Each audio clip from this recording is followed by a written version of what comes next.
Heshima yako na habari? Salama. Mchezo umemalizika, mchezo wa pili wa ligi kuu.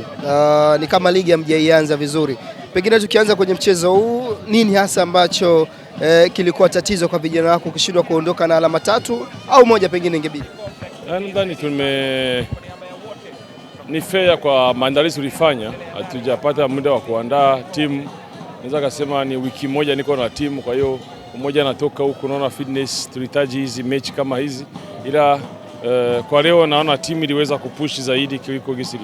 Last game tulipush first half, second half tukachoka, lakini niona leo wana uwezo kupush second half. Naona kuna kitu kiko kinaongezeka kwenye timu, naenda kulifanyia kazi, ni make sure kama tuna mwendelezo mzuri. Kipindi cha kwanza mlionekana kama mkwanza kwa tempo ya juu. Nini ambacho ulikwenda kuambia vijana wako kipindi cha pili? Tumeona nafasi ambazo mlitengeneza mkafanikiwa kupata goli la kwanza na nyingine hamkutumia nafasi vizuri ambazo zilitengenezwa. Kipindi cha kwanza kilikuwa balance, sio kusema wao walipush sana. Sisi tulipata nafasi nyingi, tulimiliki sana. Hata kipindi ukiangalia wende video, ukiangalia dakika 20 za mchezo kipindi cha pili tulikuwa kwao, tulifika. Mabadiliko nilifanya tu ni kimbinu kuona wapi nipitie, kwa wapi kunaweza kufanya kutokana na kile ambacho nilikuwa nacho, naamini kwenye bench. Kwa hiyo ni kazi ya timu na hakuna kingine.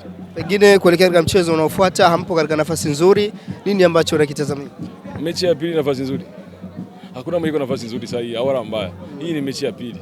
Kwa hiyo tena tuko ugenini. Kwa hiyo haijakuwa nafasi kusema mbaya wala nzuri, hapana. Hata tungeshinda mbili, hatujakuwa nafasi nzuri. Ni swala la kuamini kile tulifanya. Napaswa kuangalia na evaluate last game na leo. Performance hii inapatikana iko juu wala inashuka. Ndio cha muhimu. Unaona kama ni timu itaenda inabadilika, inakuwa kwa kila mechi. Kwa hiyo hivi tunaenda kulikava, niangalie nani iko sawa, afu pia na niangalie mpinzani naye tunamkabili kivipi. Hongera kwa mchezo mzuri na asante. Shukrani sana.